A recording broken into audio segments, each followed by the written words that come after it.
ప్రేమించడం పూజారి వంతు వరమివ్వడం అన్నది దేవత ఇష్టం.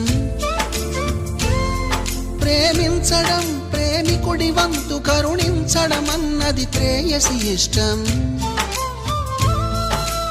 ఎందువల్ల నిన్ను ప్రేమించిందో చిన్ని మనసుకే తెలియదుగా, నిన్ను మరవడం జరగదుగా. ఎందువల్ల నువ్వు కాదన్నావో ఎదురు ప్రశ్నలే వేయనుగా, ఎదురు చూపులే ఆపనుగా. ఏనాటికో ఒకనాటికి నీ ప్రేమ సాధిస్తా.